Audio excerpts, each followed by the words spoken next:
don't want to keep you long today, but there are so many things that are happening in the news today, in the world today. Every time we turn on our radio or our television, we find that there are reports of wars and rumors of wars, earthquakes in diverse places, AIDS and disease and pestilence all over the face of the planet Earth. And today, as young men, you must beware that the white man is no doubt, since he has put drugs in the community and the drugs are not killing you off fast enough. Since he has put a liquor store almost every corner in the middle of the block, and the alcohol in a white man is not killing you off fast enough. And since he has put a gun in the hand of every young black man that wants a gun and an Uzi and everything else, and since it's not killing you off fast enough, he might now set up a draft system to draft you in an unjust and an unfair war to go and fight people for him, and you not have any justice here.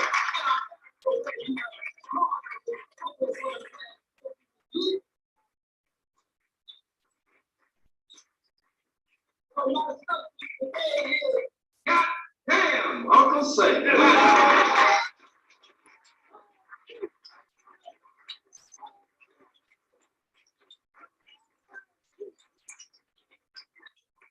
Told you, just say no. That's right. We need you in Iraq, just say no. If he calls you to Saudi Arabia, just say no. If he calls you to Grenada again, or if he's not planning on Fidel Castro in Cuba, and he calls you to Cuba, just say no. If he calls you to South Africa to stand up against Brother Nelson Mandela and the freedom fighters of Azampo and Azania, those in Azania, of the ANC and the PAC and the other revolutionary forces there in Namibia and in Mozambique and in Angola and all over the hot spots of the world, just say no. Wherever he calls you, just say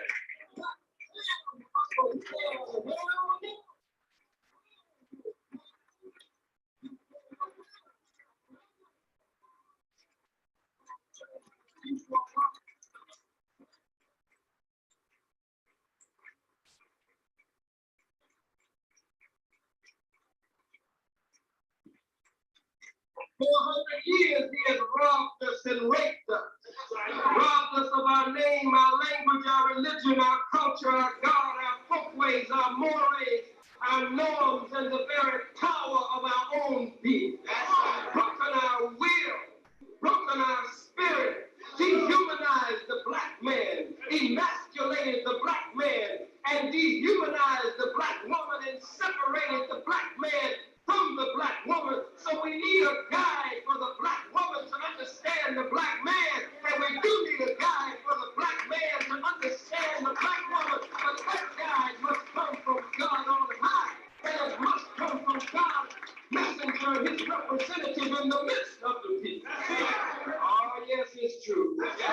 Black man must take his rightful place back again on the face of the planet, where he's a free, proud, and productive black man, where he is free and independent, a man among men, and a man growing from boyhood to manhood to godhood. That's the only way she's going to respect us.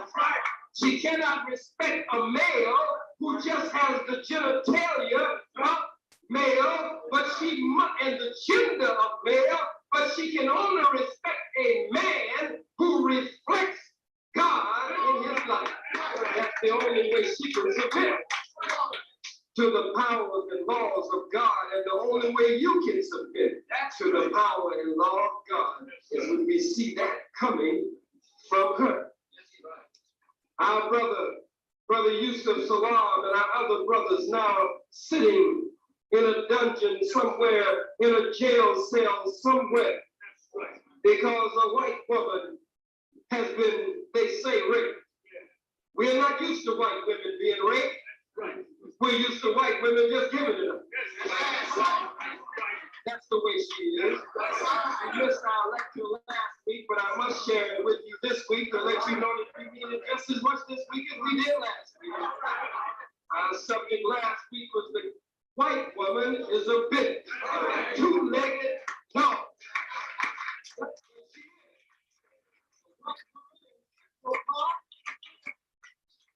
For cheap thrills and cheap feels in the midnight hour with some sneakers on, talking about she was jogging. We know better than that. The white woman has always done that. On the plantation, she would get Big Sambo. And make Big Sambo do with her what she wanted Big Sambo to do. And then she would tell old Big Sambo if Big Sambo got too scared to come back again. And get Big Sambo lit. This book is only 100 years of literature from newspaper articles all across the country. But it's a little book. Volumes of this book could be written because we have been murdered and maimed and lynched by the white man since we've been here in the hells of Gotham. That's right. And so the scripture speaks of a day, and we spoke of just in a word from last week, when a people would come whose only desire would be to lay this oppressive nation low. That a people would come from a distant land. Might be talking about us because we from a distant land. They would snatch their babies from their arms and dash their white babies' heads against the rocks. It talks about how their women would be overcome and how their women would be destroyed. And so I say that we stand firmly with our brothers in the so-called Central Park joggers case. We stand with them.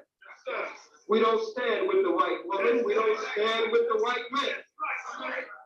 Actually, there is no court that should try a black woman or black man in white America. We can receive no justice in the courtroom of the white man. The white man's system is set up against us. He will always set it up in a way where he will come out on top. And so I just like the idea that she was possibly, I don't know who did it, I don't believe our brothers did it, but the fact that somebody beat her upside her head with a pipe, I feel all right about that. I don't care what you do. I feel all right.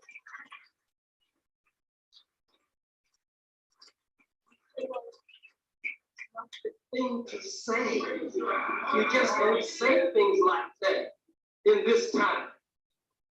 I'm glad whoever beat her with the pipe. No good devil. They used her for sympathy in the courtroom. Some ancient, nasty, disease-carrying, two-legged dog, bitch beast that they bring in the courtroom.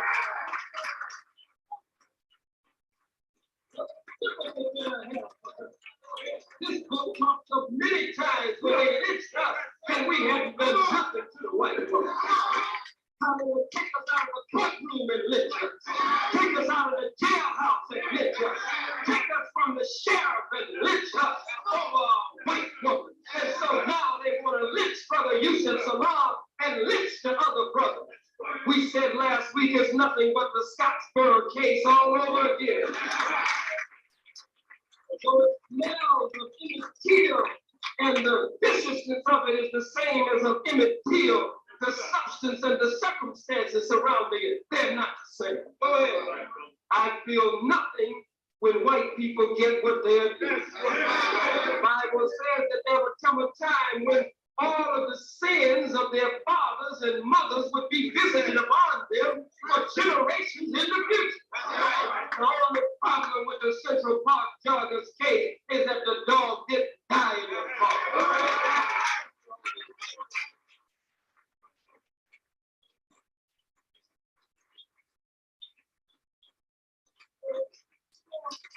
A bitch is a four-legged dog, that sniffs around under the tails of other dogs, trying to find a thrill in dogdom.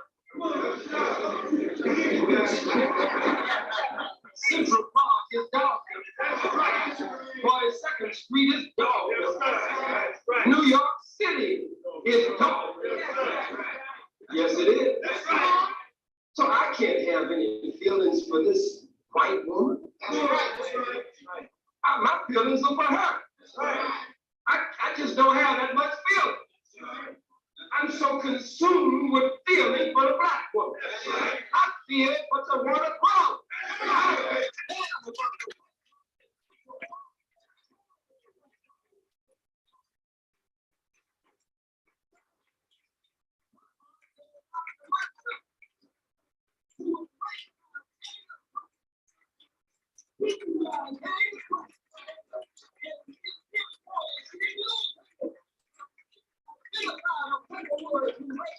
And one of them committed suicide, and they still kick the case out of court. But he had amnesia died. Who don't remember nothing but it was a nigga. That's right. And they convict our brothers and get ready to take our other brothers to the court and lynch them. And some of you are planning on going and fighting for America. You're planning on joining up. I saw some Negroes on TV. I think the president was right. We sent troops over to Iraq because of the Iraq attack against us. Did nobody attack you, fool? Khomeini, you remember when Iran and America were in it? Khomeini let the Negro soldiers come back. That's what I said. Let the Negro soldiers come back. If you're black, you wouldn't even be a soldier. Unless you're in God's army or you're in a black army, you wouldn't be a soldier.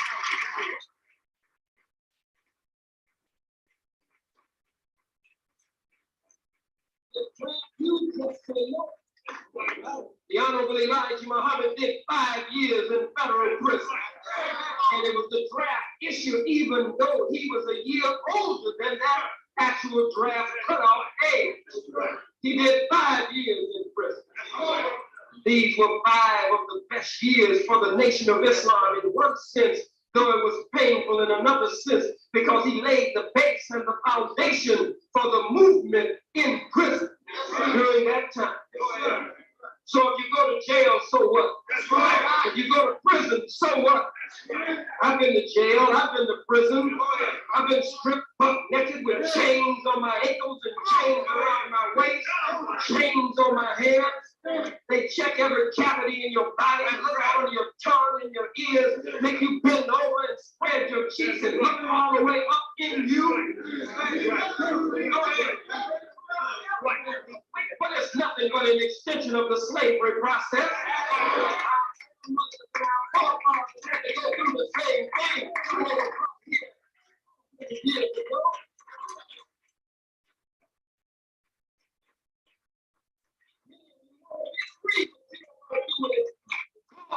To be free. Many of you talk nation, but you don't want to build a nation. You still want to smoke. How you gonna build a new nation running around puffing on a white nicotine weed that Dr. Francis Cress Wellesley says resembles the white male sex hormone? You're running around with this in your mouth. You better watch what you putting in your mouth. Somebody called you to question about that thing. Puffing on this thing. Foul one end of the cigarette and a fool on the other end. And you talk about this nation. It's going to be nation time and you can't even recognize that it's time to put the poison nicotine. Then the rest are drinking all the time. I have to have my glass of wine. What did you see drinking wine, fool? You saw the white man drinking wine. Well, the wine it's good for the digestion. A little bit of scotch and Harvey's Bristol cream. You just a white man's nigga in 1990 with a new haircut and a new t-shirt and a kinky cloth, whatever it is. You have to clean up from this. Nation time, but you snorting cocaine.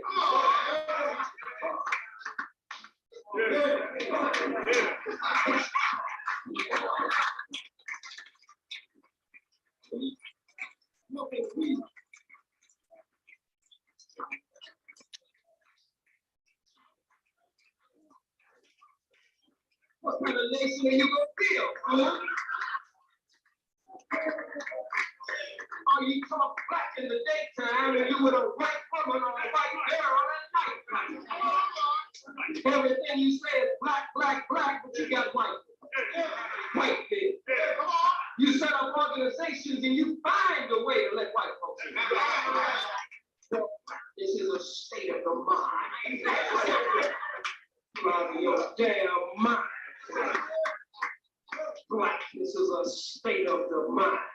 The lessons we have said that no matter how long the devil studies among us, we will never respect him. We will always recognize him as being the devil.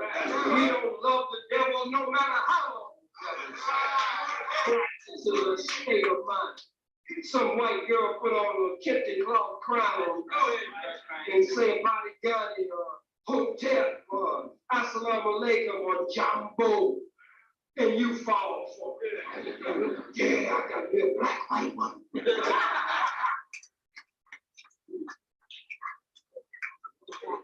No. Too many serious things are happening. That's right. For us to go this route. If we were organized, they could put them sister to water the way they did. If we were organized, they couldn't do our brothers the way they're doing them. We need a strong cadre.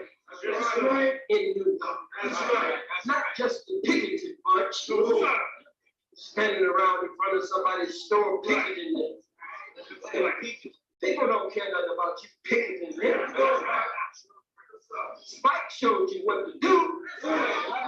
Where's your garbage can? Throw your garbage can in the window. Where's your iPod? You would have burned the Koreans behind out. And the crowd would have gathered around a handful and they stumped the Koreans behind in the middle of Flatbush or church or whatever street it was. And you made an example of his Korean behind, telling him to keep his hands off of black women, or you break his hands and break his fingers and leave him there like that. You ain't have no problem. But I think it's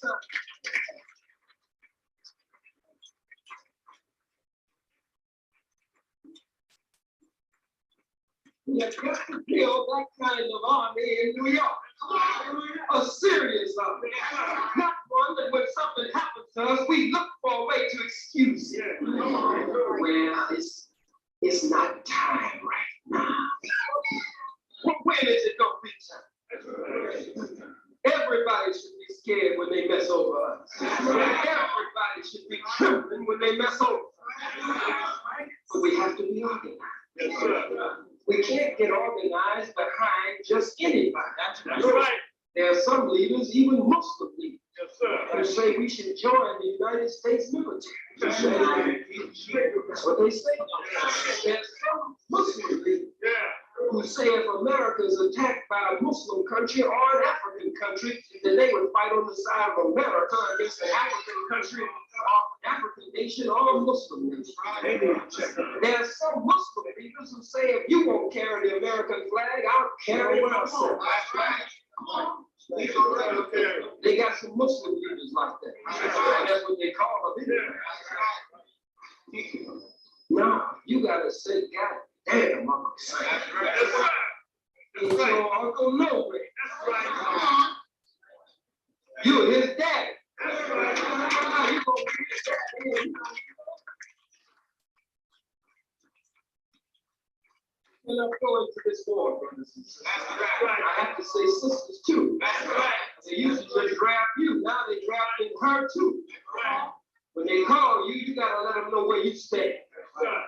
You gotta let them know if you draft me, I believe you're my enemy. That's right. You gotta tell them that's right. Americans, my enemy. That's right. That's right. Tell them I'm a Muslim. That's right. And my religion forbids me to go and join in an unjust war. That's right. They say what?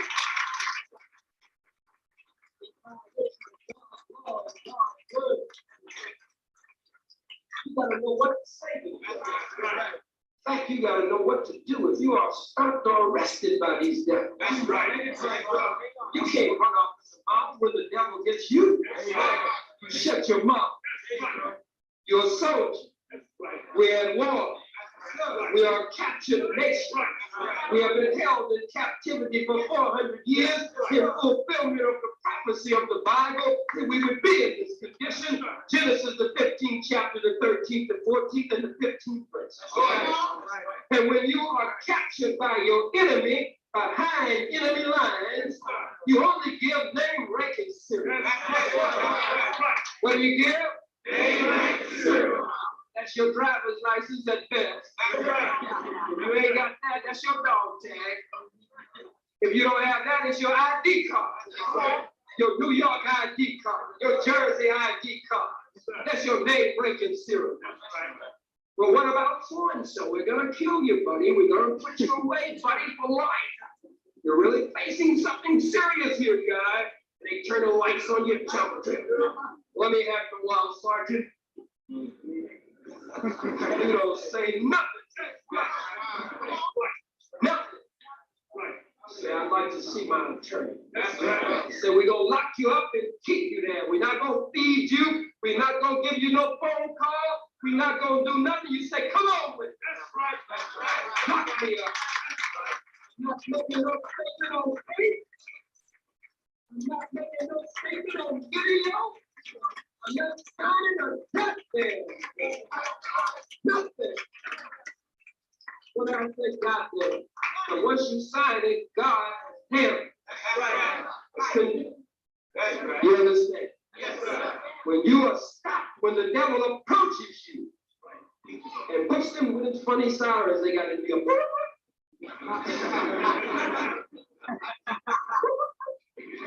as soon as you hear that thing, you see the light. If it's night, you drive it or whatever. If you can turn your light on in your car before they get out, turn the light on in your car. Let them see inside of your car. That means you got to be clean. You can have nothing in your car you don't want you to see. All right? Put your hands on the steering wheel so the beast can see your hands. When he approaches, they're nervous. They're scared of you because they know that the day is coming when you're going to wake up. They know the day is coming when you're going to do what you're supposed to do. They thought Central Park was that. They thought that we had organized pipe squads already and was taking them out one by one with the pipe squad. But there will come a time when the pipe squad will rise. All kind of squads. Yes. We're going to make up for what has been done by God's command. That's our mind. Nobody will stand and give you orders. You'll have orders coming from a commander inside of you. And you'll know when to move and you'll know what to do. You'll kill everything white that ain't right that's in sight. It's real. Captain is coming. Put your hands in clear view. The devil is nervous. Normally they pull their guns, but they're scared of you. Normally they come with many troops. Sometimes they call for backup before they stop. They won't get out, but they're scared of you. Sarah, see your driver's license. You got to handle this is a savage. This is a savage. So you got to say to him, sir, my driver's license in my coat pocket, in my jacket pocket. My driver's license are in my hip pocket, my back pocket. My driver's license are in the glove compartment. May I get it, sir? Ain't no punk. That's a soldier talking to another soldier behind enemy lines, and for the time being, the enemy soldier has the upper hand.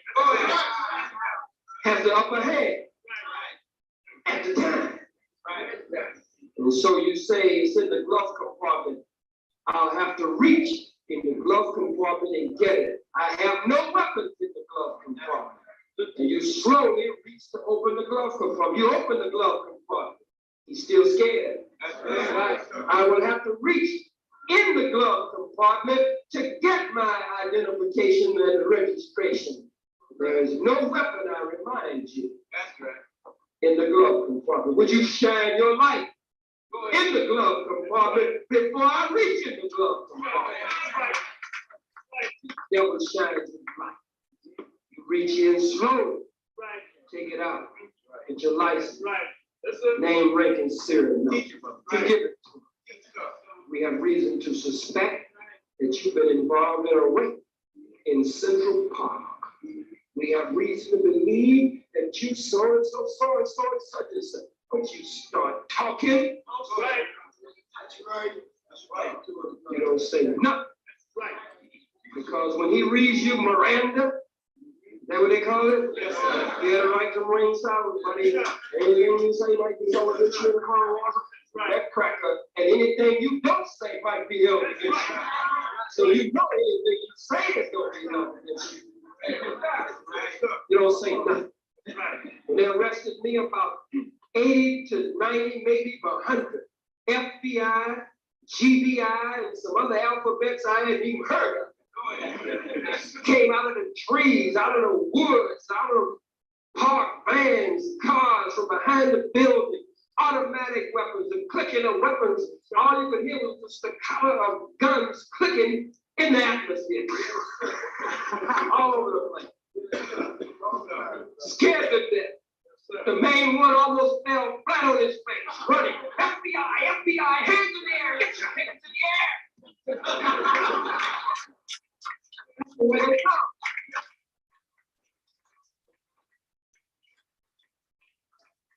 You gotta be cool, calm and collected. You make the wrong move and they fill you with holes like Swiss cheese. So I stood there. First, just to be defiant, I just didn't put my hands in the air. This was just wearing this crack out.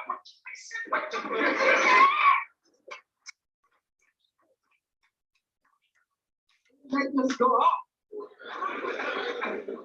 Slowly, I raised my hand.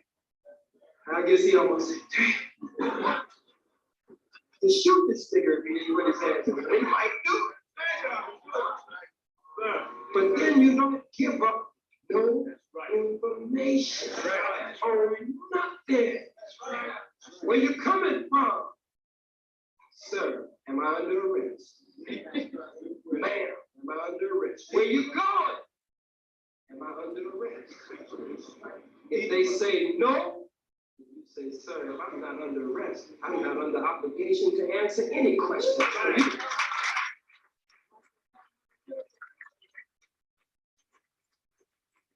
I'd like to have my identification and be on my way. If he says you're under arrest, you say, sir, what is the charge? Listen, you're charged with so and so and such and such. You want to talk about it, buddy? I'd like to see my attorney. If you're a minor, say, I want to see my parents and my attorney. That's right. Period. You keep saying that over and over and over. They'll try you every way they can. You tell them nothing. I'm telling you. Go ahead.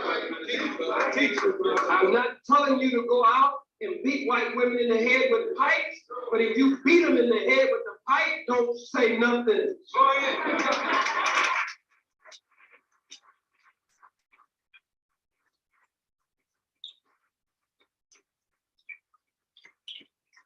If you kill them and leave them dead in the park, I'm not telling you to go and kill them and leave them dead in the park, but it's no more than what they've done to us.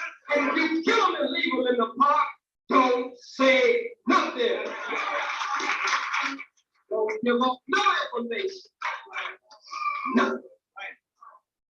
And then when they do their report, they'll do what they call a creative report. Right? They start lying. But don't you give them nothing that they can use against you. Why am I doing this? I want to cover this and cover this war back and forth between the two because somebody has to talk to you on this. Somebody trained them on how to come after you. Somebody got to train you on how to deal with them when they come.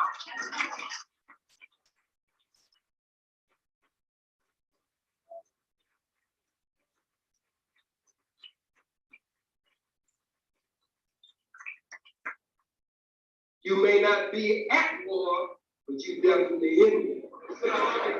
You just the only one ain't fighting. The enemy is fighting you every day and every way. He wants to take as many young men off the streets as he can. And now he's getting big time. 30 and 20 years now, that's called short time. Black man get 15 or 20 years, he's happy now. But they give him 30, 40 years. Triple life. That's what they give him. Federal time under the citizen guidelines. And these state institutions are terror on the inside.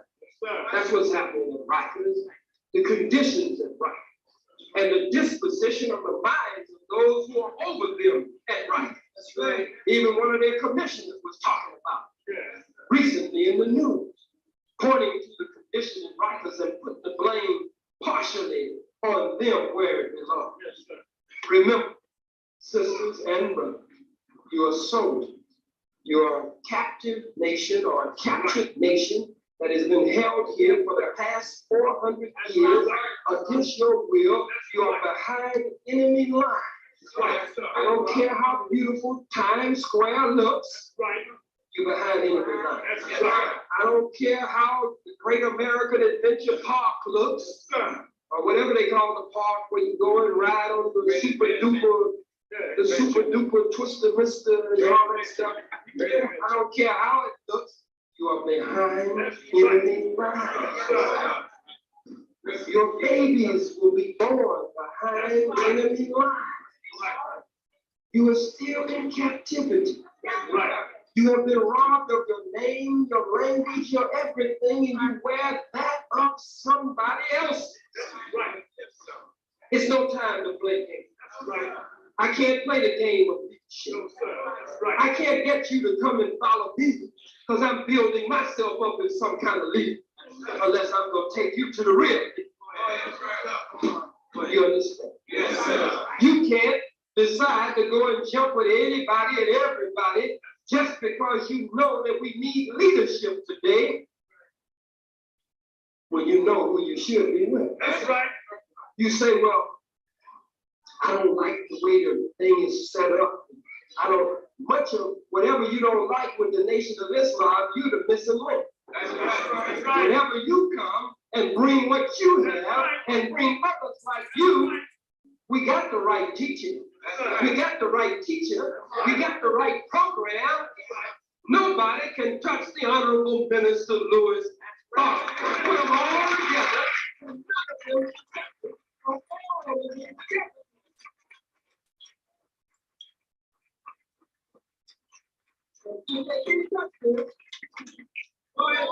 They can't touch this. And if those leaders, to borrow from Play, if those leaders were honest, they would tell you, I can't do nothing for you, man. You know, I tried all I can, and I can't do nothing for you, man. I can't do nothing for you, sister. That's what I have to tell you. I can't do nothing for you, except by Allah's grace, Allah's guidance, and by permission and the guidance of the guide that he has put in our midst, the Honorable Minister Lewis. I say to you many times, those of you who have been coming, if we would have gotten behind God, we would be much closer to freedom today. But we found something else to do. We didn't like this, we didn't like that. We picked at this, we picked at that. So we didn't get with God. I know we would have been free. We would all throw down with that term. I like that program. That had a stand in all the parts. That had a good program. If we would have threw down with that, we'd be all over there. Right? All over. But Nat Turner was not supported. Nat Turner was turned in by our own. That's right.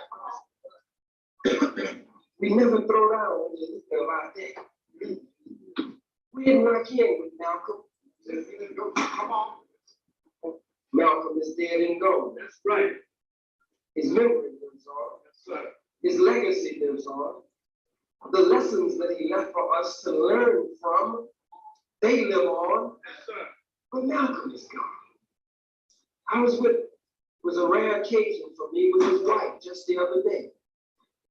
Wasn't like we really had a total sit-down discussion, but I just felt good about just a few moments. Yes, sir. Because it is something that, were it not for Allah, could not have been possible even for those few seconds. That's right. Yes, sir. For us to take a picture together, or for me to have my arm around her, to some degree walking in her husband's footsteps today, and connected to something that I'm sure she still, after 25 years, holds some measure of pain as a result of what she perceives or has misperceived, however it is. But the point that I'm making here is that we would have locked in with Malcolm as he was trying every way he could to point us to the Honorable Elijah Muhammad, we would be free. That's right. Much further along the way.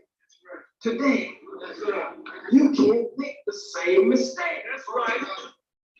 Farrakhan is the man. How do we argue with that? He out-raps the rappers. He out-sings the singers.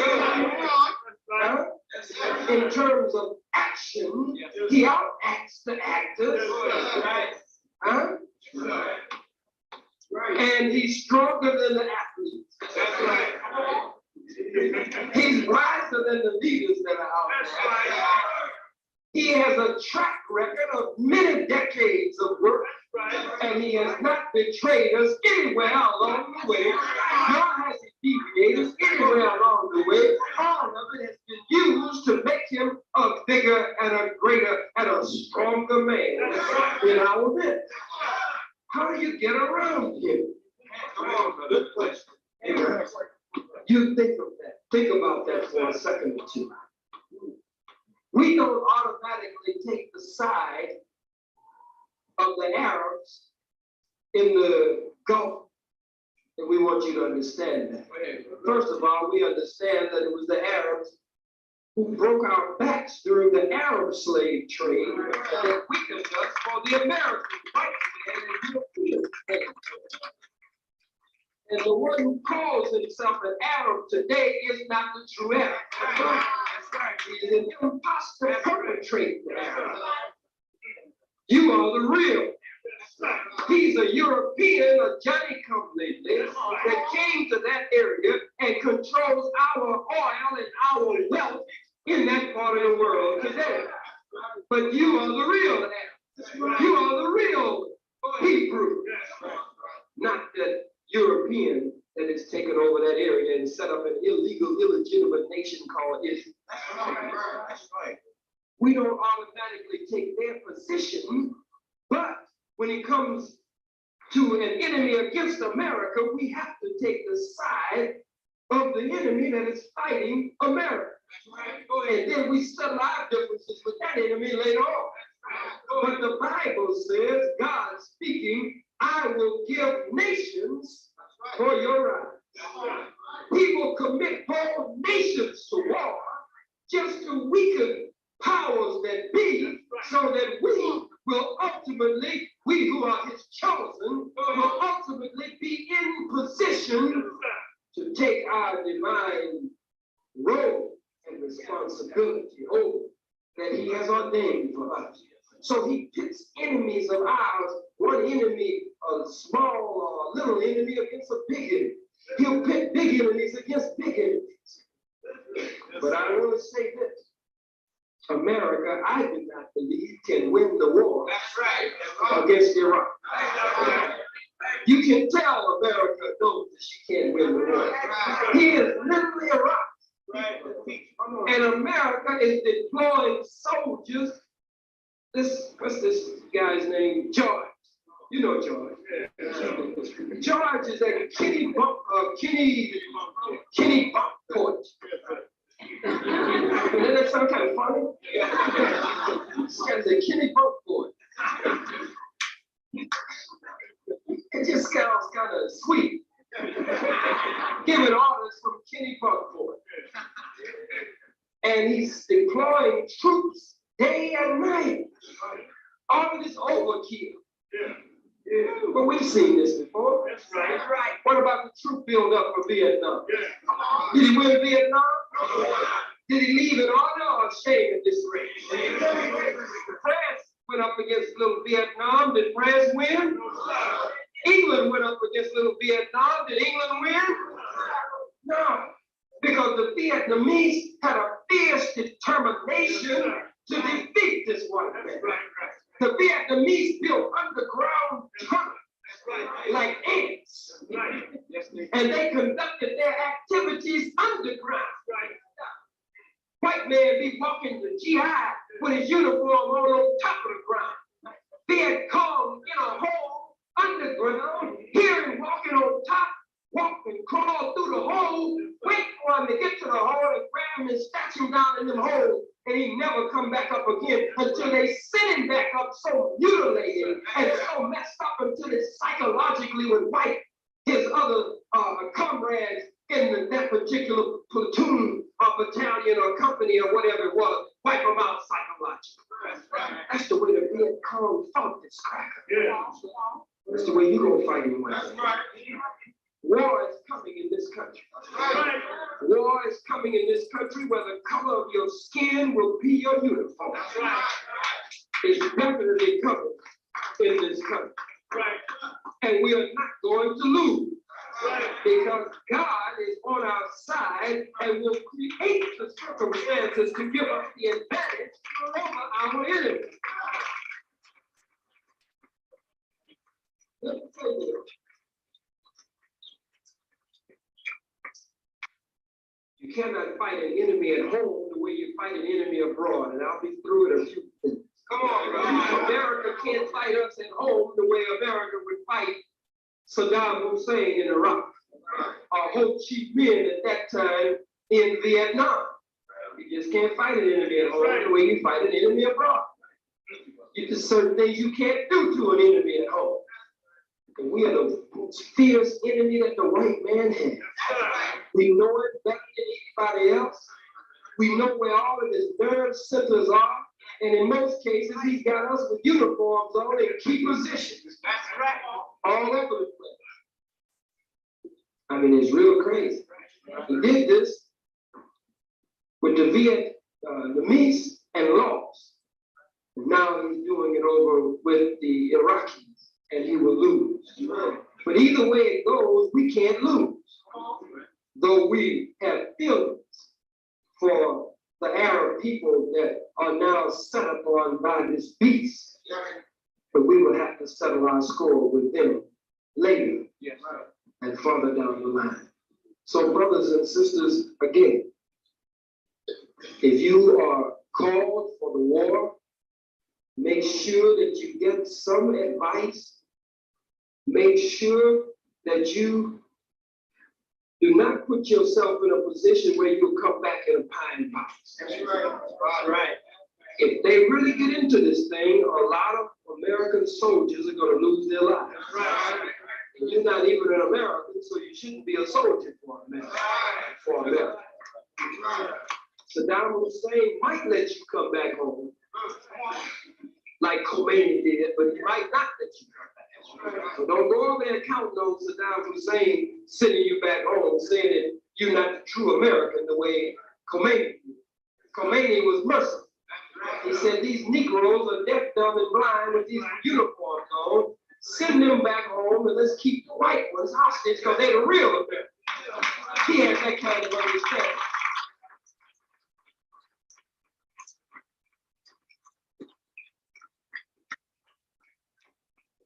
Brothers and sisters, in a few moments, we might take just one or two questions. On the question dealing with the national, I want to teach a subject on that and the American flag. So hold that one, because that one will get me worked up. And we want to get out of here in a few moments. Do you have any questions? Hand in the back. Well, Islam, Filipino.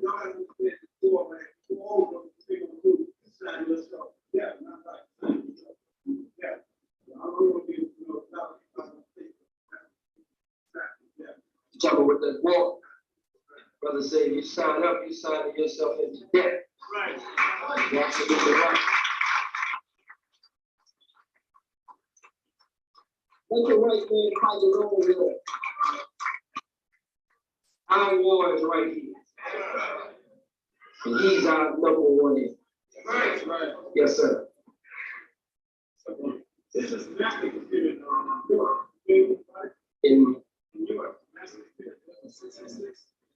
Well, yes, sir. What's the? Do you have our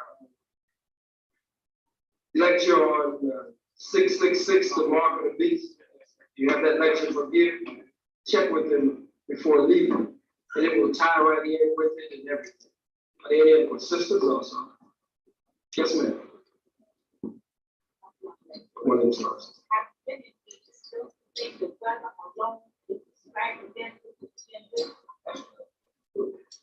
Sister said in words, no, we think that the weather alone is a strike against the white man. It certainly is, and much of it he has caused himself. He has messed up the earth so badly and interfered with the universal laws of God so much until many times it's cold when it should be hot, it's hot when it should be cold, it's dry when it should be wet, and it's wet or rain when it should be dry. He's messed up the ozone layer around the earth. Then we're talking about the whole issue of the rainforest. I mean, he just messed up everything, polluted the air that we have to breathe, polluted the water that we have to drink. He has messed up the balance in nature. And unless we put him in check, which means we have to hurry and get ourselves together, the fella is on the brink of destroying the whole planet Earth. He's not a responsible guy at all. We have to really put him in check. So the scripture also says, my sister, that God has stored up for that great battle and war, that he has stored up rain and snow and hail. And of course, we hear later of earthquakes and other, what the white man calls acts of God.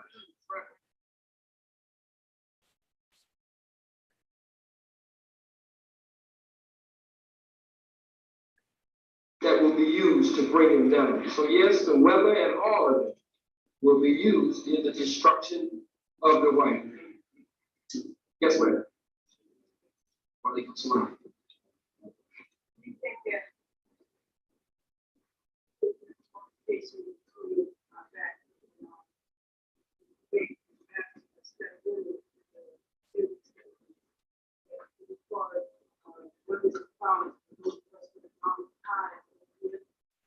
Those of us that work.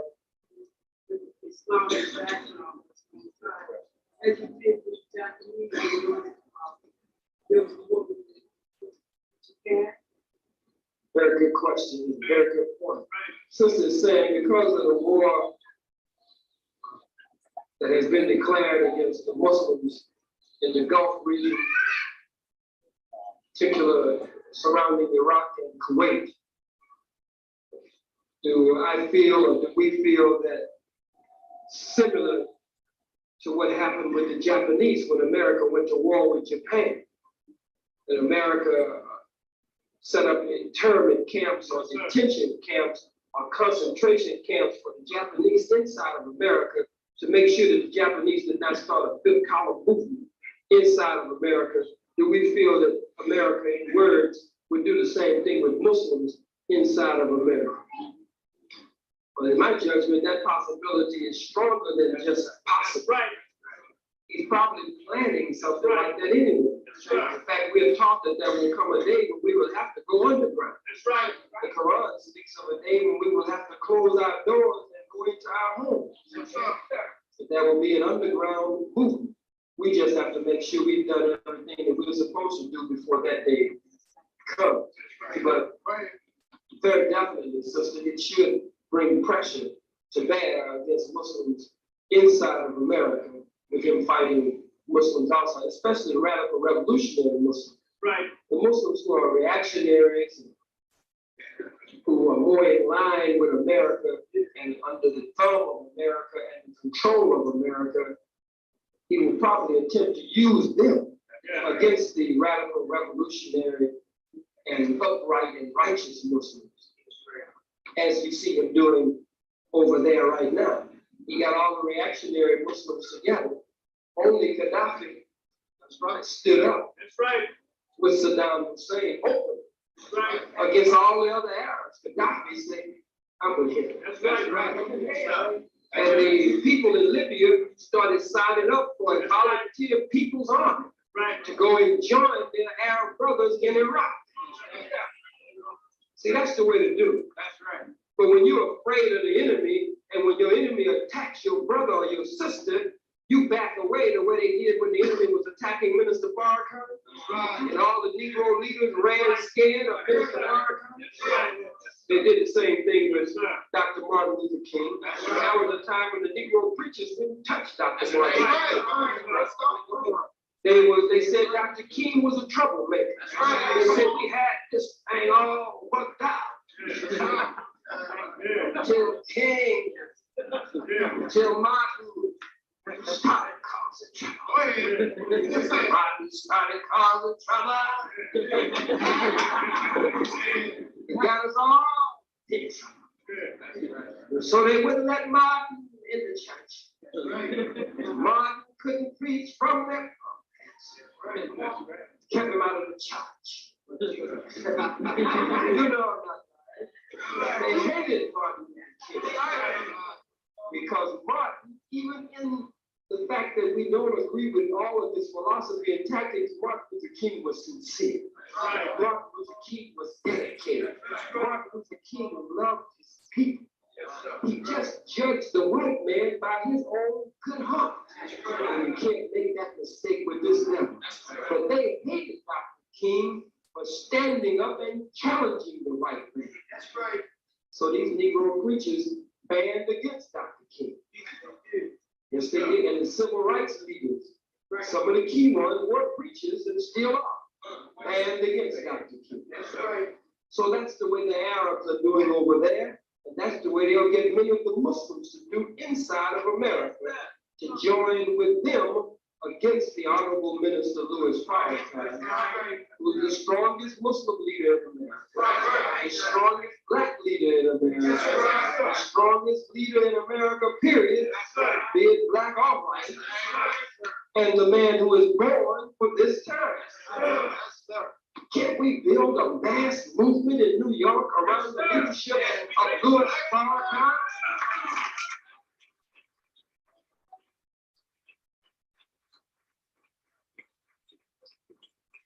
We want to build until even the subways don't run unless we say.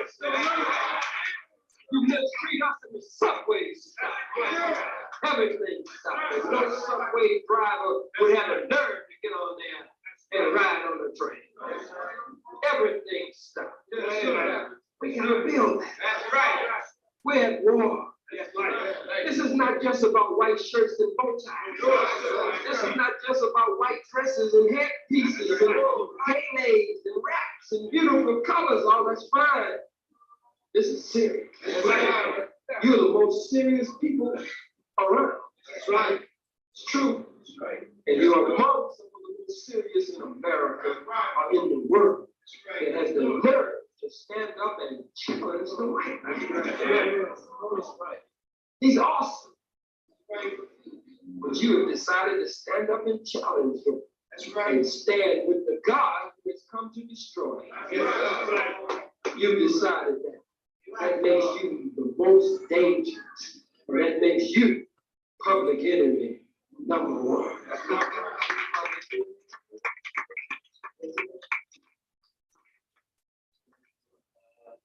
Concerned brother, I can't help but thank you. Do you think Mr. Farrakhan will make a statement? Pretty much so to young brothers, in this country, to let them know where the nation stands. Or do you think that might be putting too much out? I think he probably will. And here's the will of Allah. I'll see him in a few days out west. And I will ask him. Then however Allah guides him, I'm sure he will. And we need to get the tape from last Sunday at headquarters. In fact, we should get the tape from headquarters every week. That's right. Every week. So you don't lose touch with headquarters. Who would be responsible for that? Every week we should get the tape from headquarters. We'll find out the best way to do it. But he spoke on the war in with Iraq and Kuwait and America lining up our forces and pulling together all of these other devils and from all around the world. It's almost like with Hitler. Very good. Sister Shalala said she will work with making sure that she makes the proper contact with Sister Patricia Muhammad, who I think handles the tapes and everything, to make sure we get it from headquarters every week. But they lined up all of the allied nations against Hitler. Now they're doing all of this against one little Saddam Hussein. And he's no fool. I love his military. He got those thousands of hostages. He say, come on with it. He said, I'm gonna put some of your blue-eyed people everywhere I think you're gonna drop a bomb or strike. So when you hit, you pull in your own.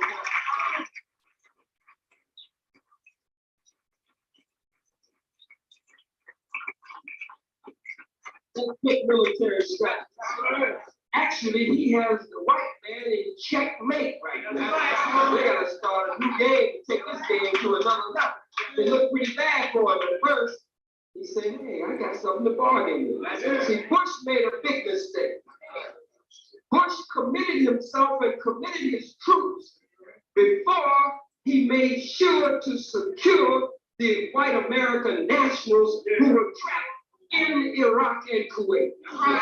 He should have made sure to secure his white American nationals first, and then move behind that. So when he moved first, he provoked Saddam Hussein to then take his people that are in the country, white people, and hold them hostage, and then scatter them out to the major strategic positions. It's a good move. I love it.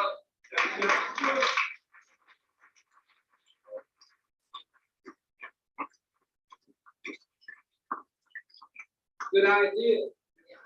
When this devil move on us, maybe the talk in the streets would be to take hostages, white folks hostage in every house. Everybody have a tractor. Everybody have a tractor.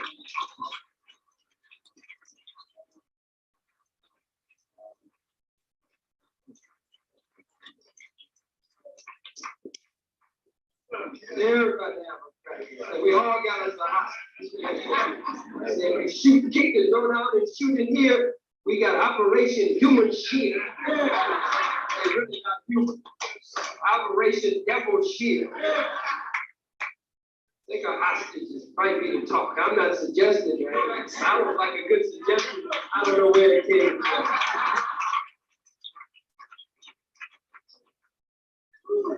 So you be looking at the closest one. Talking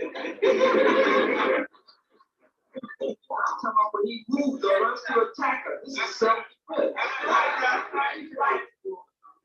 Some of you just sit around, you look at me and say, what is he talking about? So why does he take these subjects?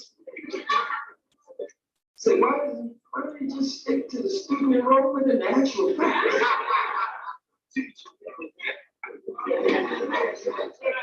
This thing is serious.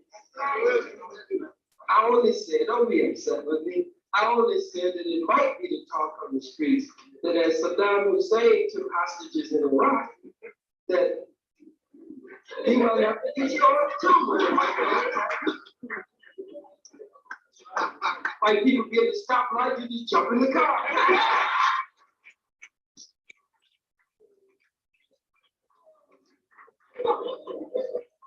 Say, make no mistake about it, old buddy. You are my hostage.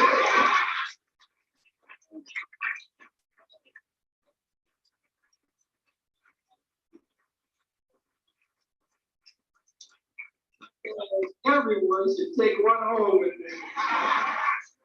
But it's the only way.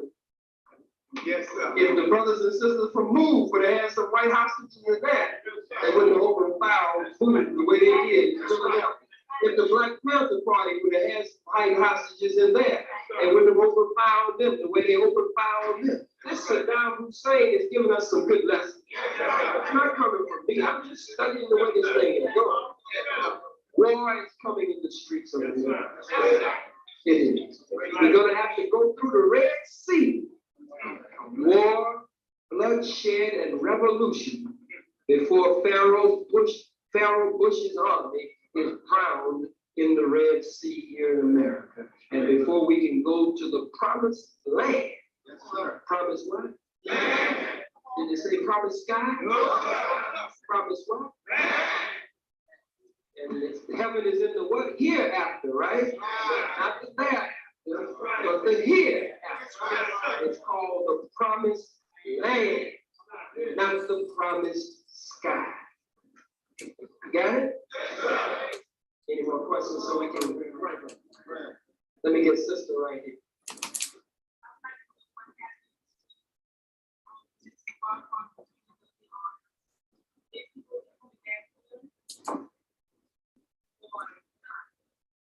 Yes, ma'am. Well, we in sitting and going over our future plans, several changes are going to be made. I know you're going to be happy to hear the first one. We're going to move to a place where we have air conditioning.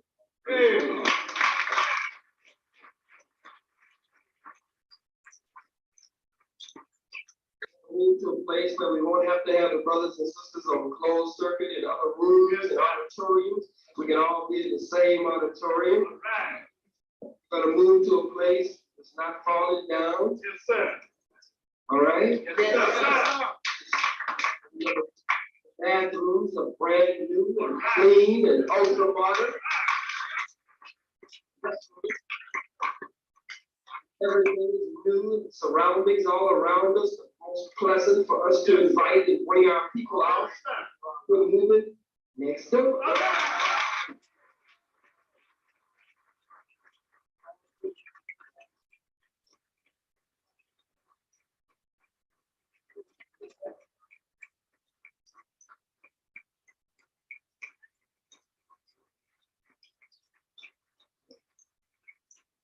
And we are also going to, in the process, attempt to move toward further progress, to get the Honorable Minister Louis Farrakhan on WLIP.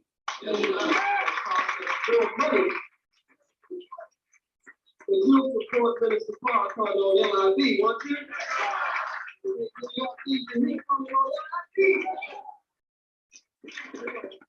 So we are shifting from WWRL in the interest, right now it's a financial matter, and then it would be an even greater financial consideration.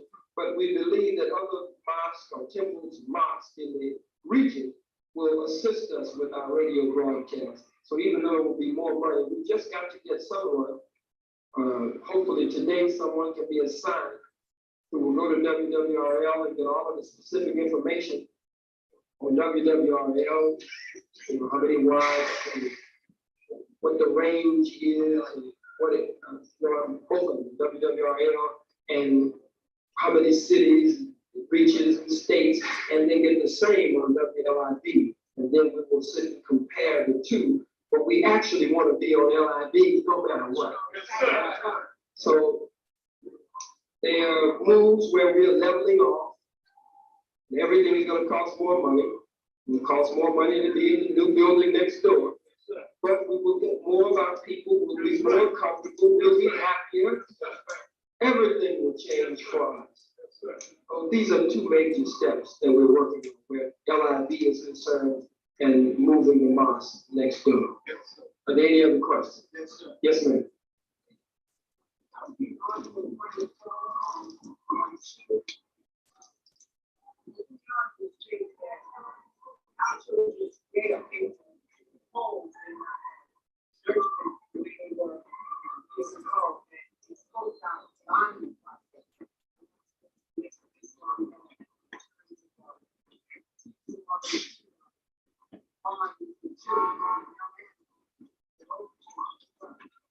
For the Nation of Islam, under the teachings of the Honorable Elijah Muhammad, would be out here in a minute. As always.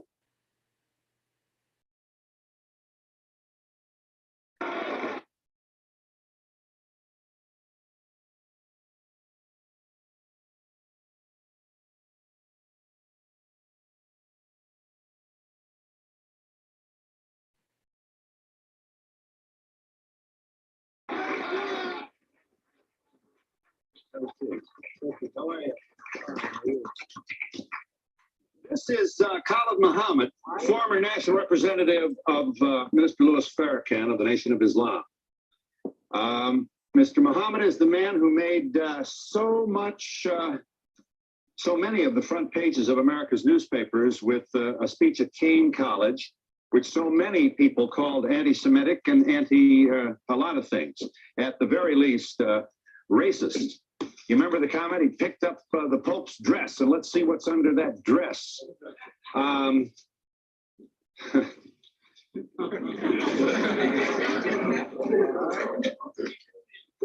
Here's what you said. Colin Ferguson, the man who shot a Jamaican a black male who shot 6 people on the Long Island train. Mr. Muhammad speaks. Where they set black inmates up in these jails and penitentiaries, and in particular there in Nassau County, and pulled all the black officers out and the black inmates so they could jump on Brother Colin Ferguson because they were mad with him for catching the Long Island train and killing all them white folks. I love Colin Ferguson.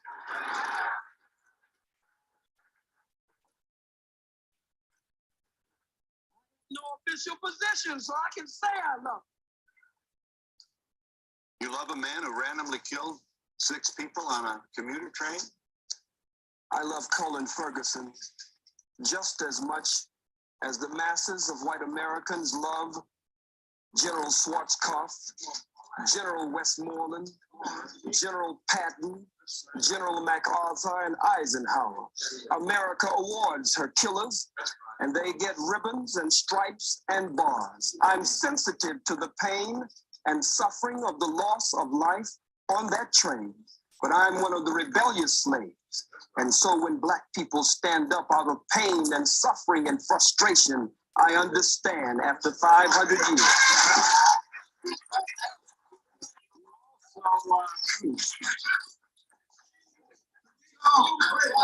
You talk about the response of some African Americans to, for example, the book which attempts to prove that Jews are involved in the slave trade. If you're happy to let them see that. You talk about when white folks can't defeat you, you said in your speech at King, they'll always find some Negro, some boot-licking, butt-licking, buck-dancing, bamboozle, half-baked, half-fried, sissified, punkified, pasteurized, homogenized nigger that they can trot out in front of you. I would ask you, Mr. Muhammad, is Jesse Jackson a boot-licking, homogenized nigger? To the best of his ability, I believe he tries every day. Here you are mocking Jesse Jackson at a speech. I believe this is Howard University. Roll the tape. Oh, boot-licking, buck-dancing, scratching, shuffling, messy Jesse Jackson.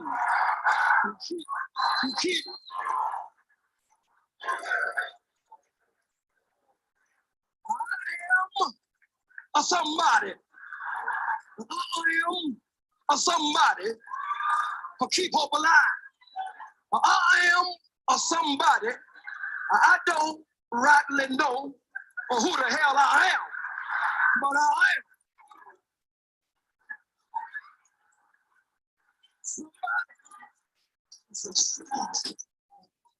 Yeah. Are you an entertainer or are you a committed person to black people? I'm so glad you asked that question. I believe that the liberation and salvation of the black nation must be brought about by black people gaining a thorough knowledge of self after our 500 to 6,000 year Holocaust where we have lost over 600 million. And so I believe that that education process must be a process of two steps: inspiration and information. So I seriously give information, but Black people are people of rhythm and spirit. So I also give inspiration.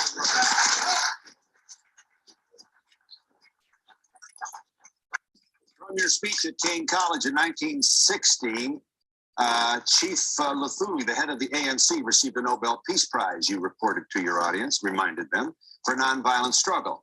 Just like Mandela just received it with F.W. de Klerk. How could you stand with your oppressor and your enemy and receive the Nobel Prize for nonviolent struggle?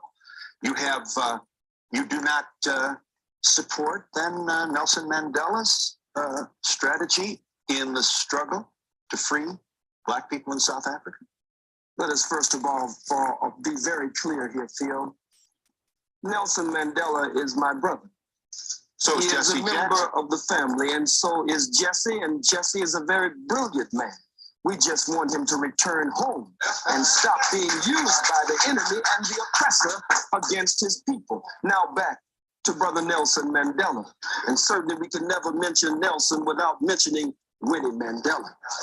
But Nelson Mandela's attempt at a multiracial government in South Africa after the murder of men, women, children, and babies, and the rape of South Africa, a criminal settler colony that has been established like Israel there in that part of the world. I cannot go along with one man, one vote. Let me say why. If someone broke into your home, Mr. Donahue, and actually bomb rushed your home, and Black Boots stomped your door down, and came in and robbed and raped everyone in the household, and was able to take the wealth of your home and parlay it into an empire. This is an invader. This is an intruder. This is a murderer. This is a burglar. This is a criminal. So you have no responsibility to share your home with them after they broke in and committed the crimes that they did. You said about South Africa, we give him, that is to say, white people, 24 hours to get out of town by sundown. That's all. If he won't get out of town by sundown, we'll kill every white that ain't right that's in sight in South Africa. We kill the women, we kill the children, we kill the babies, we kill the blind, we kill the cripple, we kill them all. We kill the faggot, we kill the lesbian, we kill them all. You say, why kill the babies in South Africa? Because they're going to grow up and oppress our babies, so we kill the babies.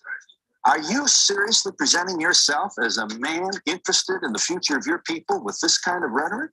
I'm just as interested in the freedom of my people as I am in the self-determination or the Kujichagulia, self-development, them being self-defining, self-respecting, and self-defending. If the white man has killed millions of our people, and you cannot deny the undeniable and indisputable and irrefutable truth, fact, proof, and history of their bloodshed there in South Africa, I said it would be merciful if they would leave. I don't agree with a government, a sham government. No man walks out of prison after 27 years and becomes the president unless there's a script and a plan behind the scenes to remove the economic sanctions from whites in South Africa, but no real plan for redistribution of the wealth. The Oppenheimers, the De Beers, and others there sucking the blood of our people. So I said, be merciful. Give them a period of time. Truman gave the Japanese a period of time, but when they didn't comply, he dropped the bomb on men, women, children, and babies.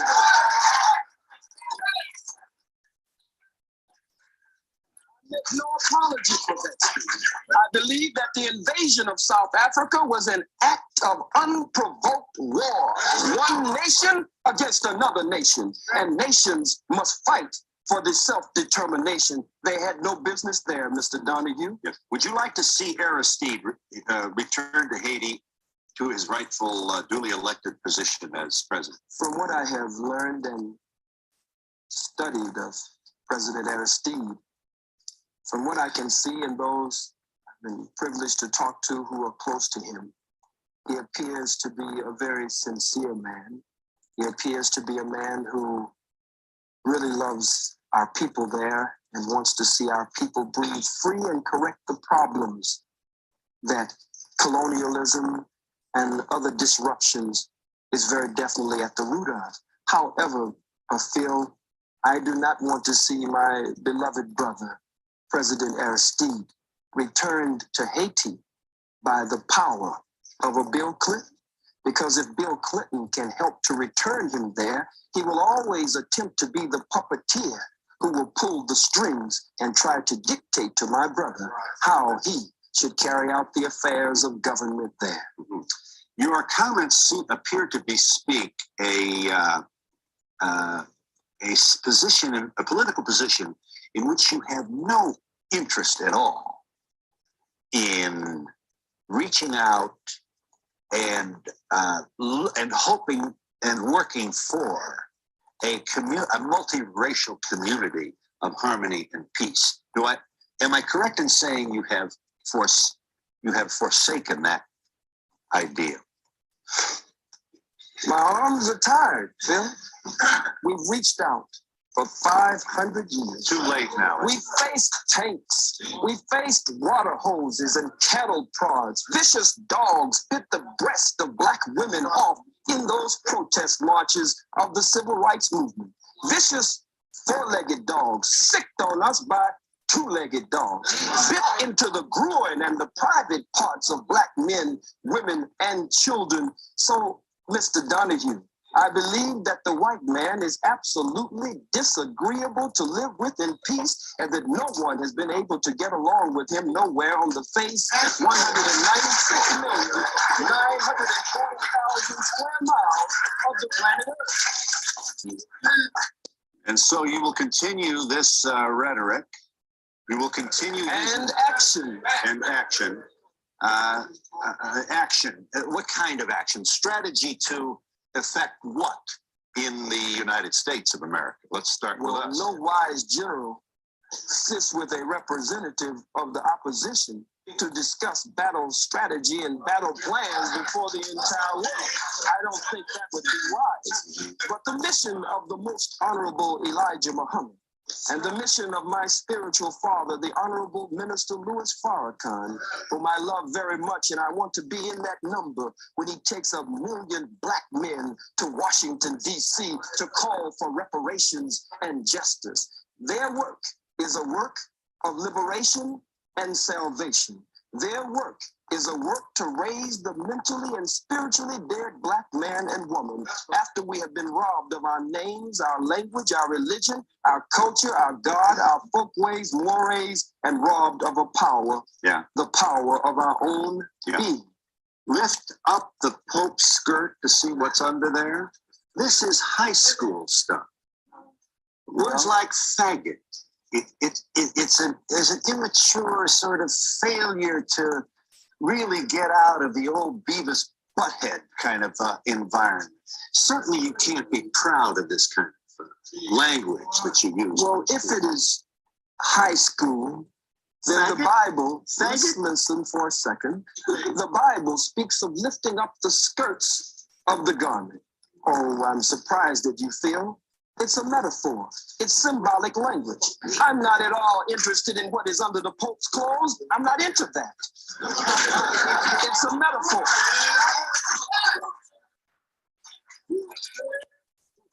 See what's under there. But it is a metaphor to say, let us expose the Pope.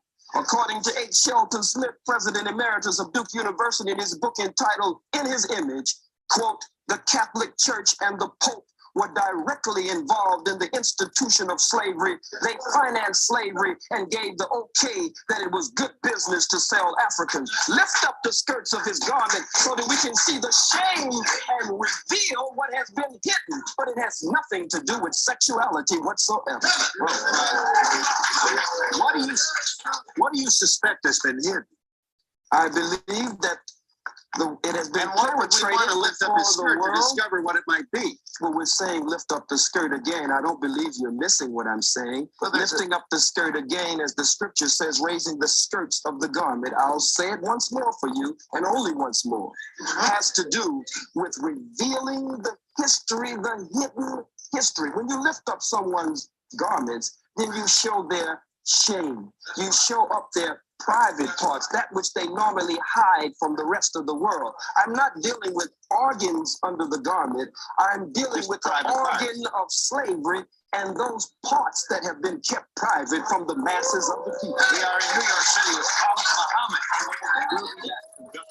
Here is just one of the comments that provoked the Anti-Defamation League to take out a full-page ad in the New York Times and other newspapers. What the ADL did essentially was publish in the New York Times some of the things that you said.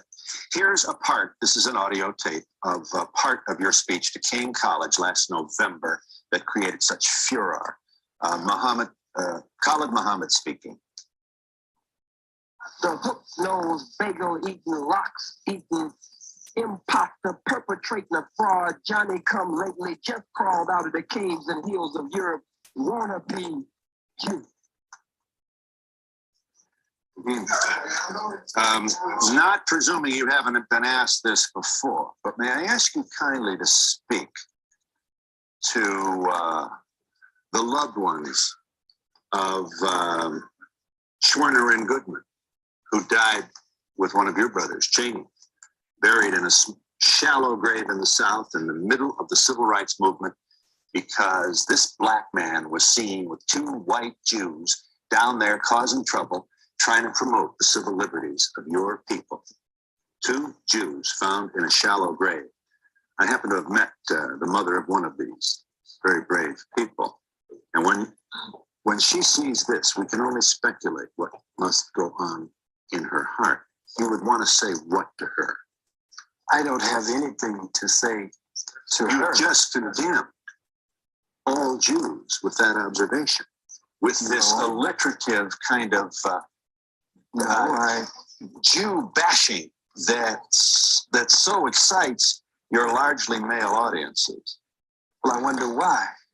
It means that I speak the truth. I speak to the pain and hurt of the masses of black people. I speak that which many of them wish they could say. That's why they cheer and applaud. To Mrs. Goodman, and I speak that also. Speak to which Mrs. many Goodman. of them only whisper behind closed doors. I think it is very arrogant to put this on the screen, and for you and for others to attempt to tell me, one of the Holocaust victims of the African Holocaust, displaced in the death and decadence of the diaspora of the Western world after having been robbed and raped and murdered, to tell me how to hurt. These are strong words that you put on the screen, but you cannot tell the aggrieved and the victim. As I was talking to Brother Malik Zulu Shabazz, the young student warrior from Howard University, and we were going over this.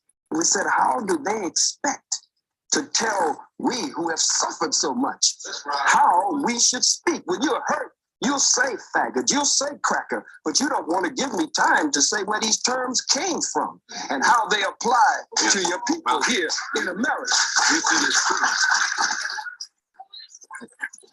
If it is true that I don't want to give you time to explain the etymology of these words, it is also true that you apparently don't want to respond to my question regarding the loved ones of two Jews who lost their lives to stop the diaspora of the black people. I don't know. Do you have any? I don't know why they were there, and you don't know why they were there. But I must say this. So you're wondering whether they were there for your people. I'm not wondering at all about them. I'm concerned with the suffering and the pain of the masses of black people. No one wants to pay reparations. The Jews received over $100 billion in reparations and gets $4 billion annually. A Holocaust museum was set up for them on this soil for over $200 million, and they get $21 million annually just for operating expenses. But the Catholic Church, the Pope, the Jews, the Arabs, white people in general, no one wants to pay reparations to these, the sons and daughters of Africa. So I speak to them. I speak to them. I don't speak to the family of those two Jews. There are too many of us for me to speak to them. You don't want to take any time to make any We've particular given statement. all the time we've been in America. Now it's time we do something for ourselves. We are the same people feel that when you beat us and rearrange our eyeballs in the socket and rearrange our face and beat us and stomp us before the world, we're the same people that get up because God just made us with tender and sensitive hearts as his chosen people and say, well, can't we just get along?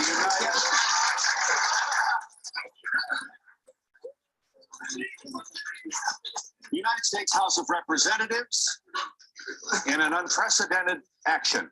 I don't know whether there's a precedent for the U.S. House to take its time to debate and vote on the condemnation of a private citizen, but it has done that. 435 members of the House of Representatives debating the condemnation of Mr. Muhammad. Here are two members of the House on opposing sides. Calling for the censoring of Mr. Muhammad is Congressman Lantos, followed by Congressman Abercrombie, who makes a statement in behalf of free speech. Watch this, House of Representatives. On November 29, 1993, at Keene College in New Jersey, Mr. Khalid Mohammed, a senior representative of the Nation of Islam, delivered an outrageous and violent attack on the principles of racial, religious, and ethnic intolerance.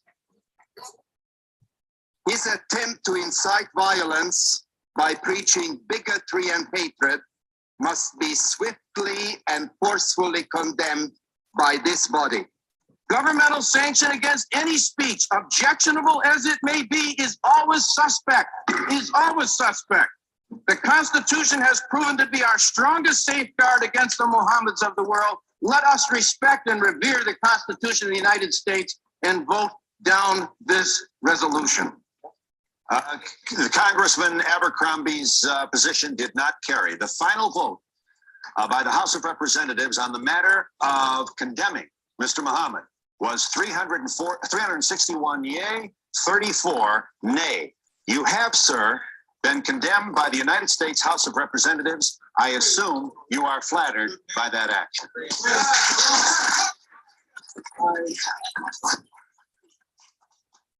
I believe that my ancestors, I believe that the blood that cries out from the grave of my ancestors who went to an untimely death at the hands of the white wicked slave traders, I believe that they cry out, their spirit is around me and their spirit emanates from me. And I believe that as a righteous man of God, but as a freedom fighter and a revolutionary, it is one of the greatest honors that could be paid. And we'll be back in just a moment.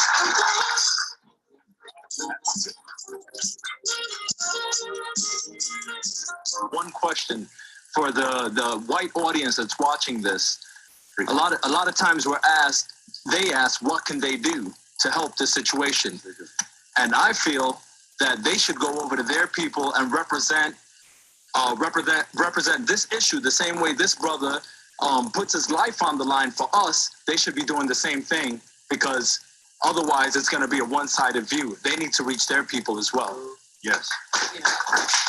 What I'd like to know is, what do they say to the KKK, the skinheads, the Nazis?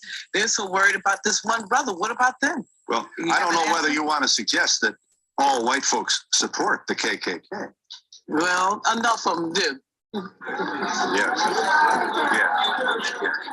Nobody says anything about What? Nobody disputes the facts or his facts. His facts are right and exact, and no scholar will debate Dr. Collins because Dr. Collins is right.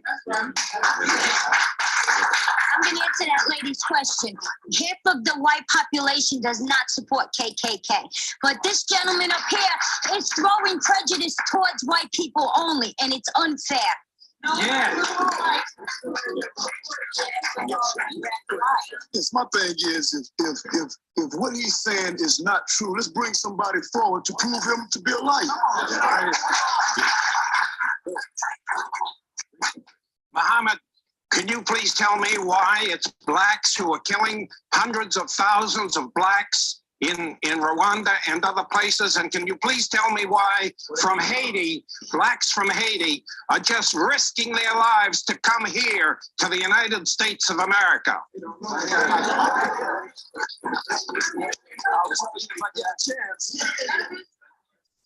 Black people have been robbed, as I said earlier, of a knowledge of self. And when you rob people, sir, of a knowledge of self, then it means that they start to take on the characteristics and the nature of their oppressor and their colonizer. And his mind, by automatic, systematic, remote control, rules in our people. He gives them the guns and the weapons and the drugs and the alcohol, the way you did our brothers, the red man and the red woman, brothers and sisters, the way you did our Latino brothers and sisters, and then you pit one against the other and then say, look at what these people are doing.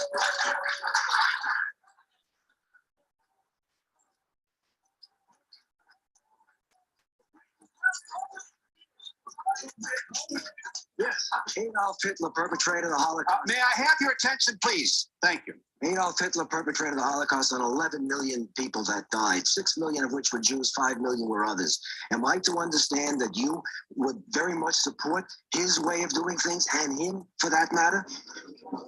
Sir, this is not reverse racism nor discrimination that you could tie into your statement on Hitler. If the slave master is whipping the slave and blood is running down the slave's back, and the slats, incidentally, where the term cracker comes from the cracker man who had the crack of the whip on the slave's back. But if the slave takes the slave master's whip from him and starts whipping the slave master with his own whip, that is not reverse racism. That is not reverse discrimination. That is the slave getting out from under the yoke of bondage and oppression. I don't advocate what Hitler has done before the world. Hitler's struggle. I went to the Holocaust Memorial Museum and I tried to separate Hitler as a freak of nature from the rest of white people. But after all that we have gone through, I know that there's a little bit of Hitler in all white people and a lot of Hitler. And we'll be back in just a moment.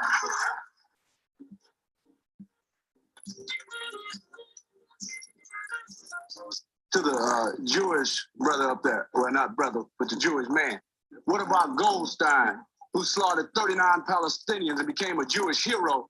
Publicly, rabbis said what about the fingernails, Dr. Collins? Said that the rabbi said that the fingernail of one Jew was worth more than all of the Arabs in the world. And the New York Times ran the lead story with the photo showing the Jews filing past his grave. Yes. They not only called him a hero, but a saint. Yes, may I make this point, Mr. Muhammad? The atrocity perpetrated by Goldstein was roundly and publicly condemned by the entire leadership of the Jewish community in America, as well as the leaders of the state of Israel. Let me ask you this. They publicly condemned that action, and I can't even get you to look into the camera and convey even the remotest notion that you have in your heart some love for two Jews who died trying to save black people in the South. I speak up. You cannot get me to look into the camera and do that. Now, may I ask you to kindly speak to that? You cannot get me to look into the camera and show love for two Jews. I don't even know them. I live with this pain and suffering every day among my own people. Look at our babies. They're in the Oakland and the Bay Area. They're watching Schindler's List. You have your Schindler's List, but for us, it's been a swindler's list because someone is attempting to steal our birthright. They stopped the movie. Take our babies out of the movie as though it's such a moral outrage. And then Spielberg comes in. The governor comes in. What about the statements of the Jew, Howard Stern, the comedian, Jackie Mason? What about Moshe Dayan? What about the fact that members of the Senate have made racist comments and Congress, and they were voting against me, but they were not brought up by their own colleagues in that so-called august body? Yes. Hello. What I'd like to point out is just as you said that you can't judge all black people by one person, you can't judge white people by just Hitler. What you have to realize is that we're in a diverse nation. which is America, and we have a lot to learn from everybody in this room. I feel I do, from all Black people, all white people, and anyone else who happens to be in this room with me. America's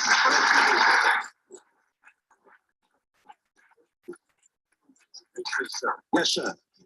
Mr. Muhammad, could you please tell me, does Islam believe in Judaism and Christianity? And under Islam, are Jews and Christians are people of the book? Do you believe that? And further, do you believe, sir, that one people and one book sent by the same one God?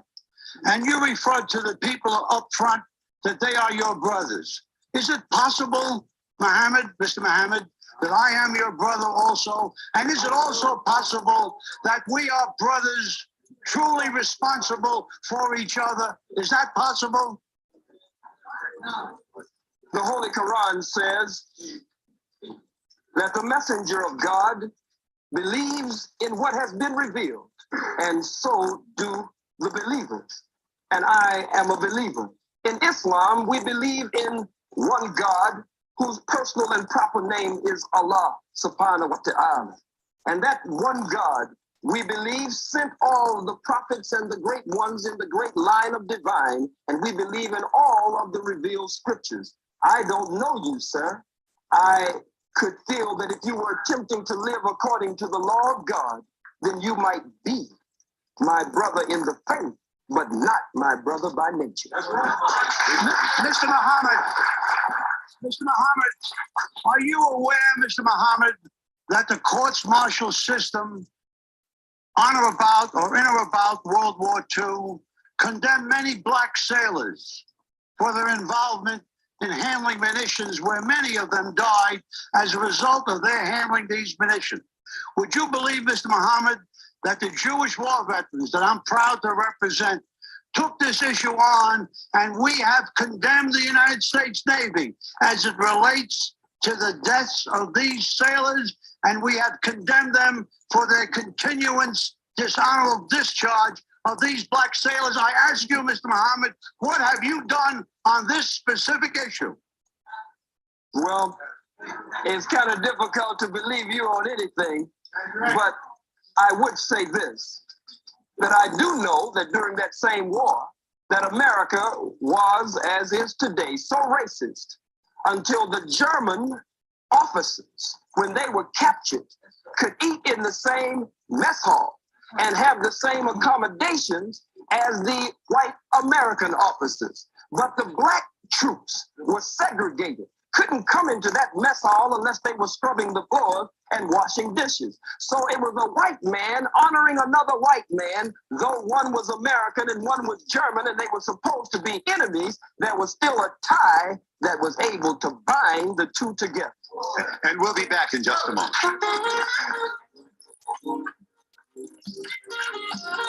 You want to show that? What is that? Is that a... It's a Black man being burned alive with an audience like this cheering and applauding and tiptoeing to get in the picture. Mm-hmm. Yes, ma'am. Yes, hi. I'm representing Queens College, and everyone is talking about what's been denied. But the problem that we have as students is our history is not being taught in the textbooks. And by me being a student and a citizen of America, I would like to know, when is that time going to come so you can learn about my history and understand my people? We are not in your books. Still, I like to say that, what he's saying is being backed up by Jewish scholars as well.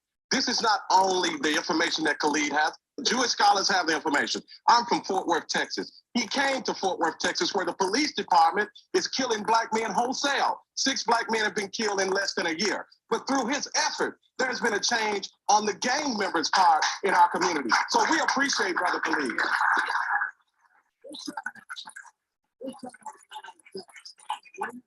Yeah, yes, sir. Being an educated college person, I see that you can always bring up events like this where people have been killed in mass murders from all people. Let's learn off the past and not make high school comments like yours and put down Hitler-like manners and try to form peace and learn off the past and form the future. Sir, you wanted to say. Sir. Yes, sir. I like to see us lay to rest this whole notion of anti-Semitism.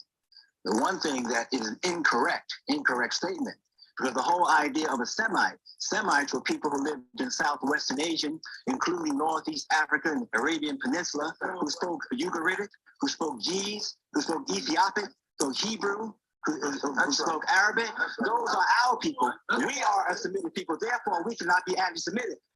Ashkenazic Jews are calling us anti-Semitic. We cannot be anti-Semitic because we are the descendants of a Semitic people. Let's lay that to rest.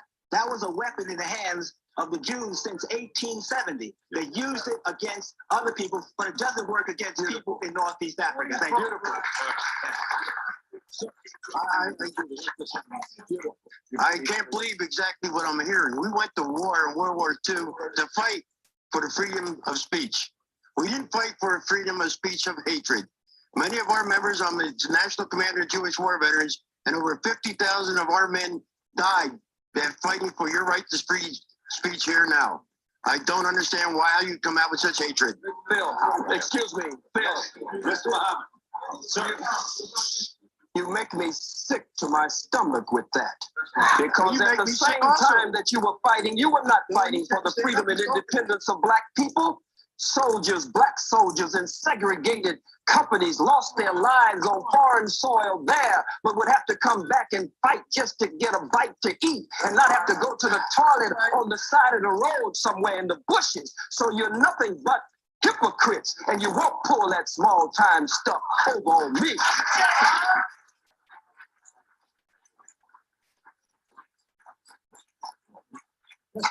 Why don't we talk about how the merchant Jews come into our black neighborhoods and they suck the life and the money out of our neighborhoods and put it back into their neighborhoods? First of all, I'd like to say peace to all the guards and the herbs and all the people that came here to represent.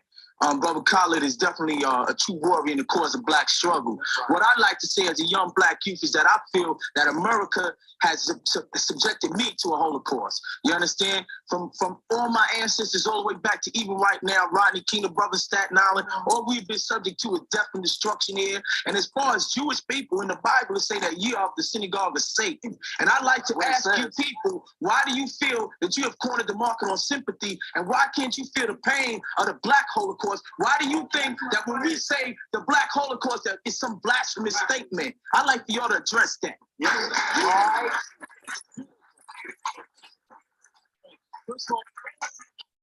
Yes, first of all, with regard to the last speaker, the NAACP was partially founded by Jews. But now I'll get to my question. Let me just say one final point. Go ahead. Eldridge Cleaver once said, if you're not part of the solution, you're part of the problem.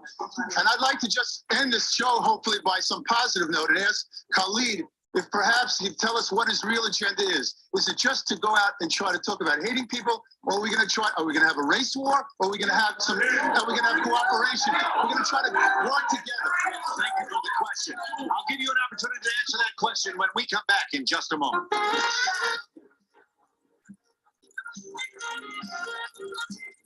Our agreement with Khalid Muhammad. I'm pleased to share this number with you. This is the Black African Holocaust Council 800 number. 1-800-859-0170. I say again, this 800 number is 859-0170, the Black African Holocaust Council. The gentleman has a question of Mr. Muhammad. Are we going to preach hate? Are we going to have a race war? Where are we going, and what would you like to do to promote where you think we should go? We are taught by the Honorable Minister Louis Farrakhan to show courtesy, respect, and kindness, to be polite to all people as long as they are courteous, respectful, kind, and polite to us. But we must look at the fact that we don't teach hatred. Everywhere we go as black people, we face hatred. Look at it. Look at it. Angel food cake, white people say, is white. Devil's food cake, you say, is black. You wear white to weddings and black to funerals. Black ball, black male. You give us a blonde-haired, blue-eyed, pale-skinned, buttermilk complexion Jesus in contradiction to the black Jesus with nappy hair in the Bible. Our own babies, according to behavioral scientists, our baby girls, when confronted when choosing with choosing between a black doll and a white doll, there's been so much damage done. They choose the white doll and say the black doll is ugly. So racism is everywhere and it's institutionalized. We cannot really be racist because racism is prejudice plus power. Nothing I say up here nor anywhere in the world will impact, stop fronting, will impact on any white folks in this audience, on your job, in politics, in economics, in housing, in the society. We don't have the power to do that, so we cannot be racist. You know what I'm saying?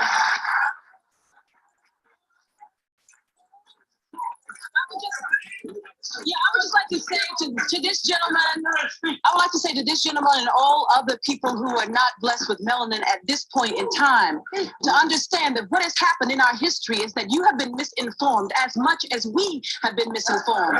Much of the information that is brought forth, not only from Dr. Muhammad, but other areas, other scholars, are not available to you, as a sister said, in your curriculums that you have for 400 years when you did not allow us to read and write and was being hidden. Whether you, sir, personally did that or not, it was a legacy that was passed on to you. And I end by saying the Holocaust is simply the greatest atrocity on film. Ours was not filmed.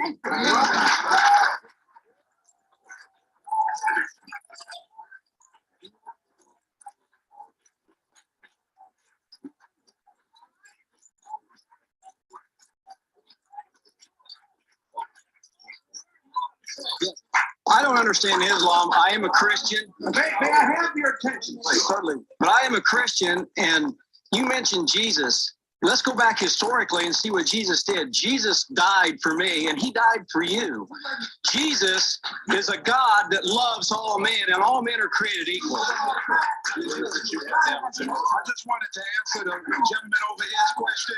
This young man wants to answer you. With respect to the race war, there will be a battle between black and white. And I fast and pray today that God, Allah, in his good time, remove all white folks from the planet Earth. We'll be back in just a minute.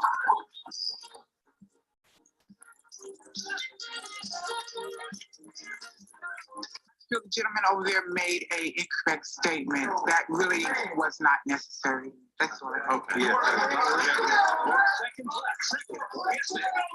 just want to say that my love and loyalty goes to Dr. Muhammad. And sister over here is a little lost. She got the contact lenses, then, you know, the fake lenses, but we won't go into that. You know, it's no good. All right.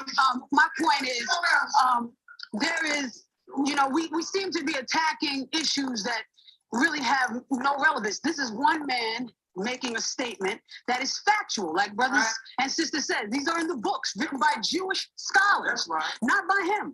He's just quoting, and we're attacking him. So, what's the name of this book, brother? Please. Secret relationship between blacks and okay. Yes. I have time only to thank you all for your contribution to our discussion. Thank you for joining us. Join me in thanking all the speakers for their contributions. Services provided and promotional fees paid by the following.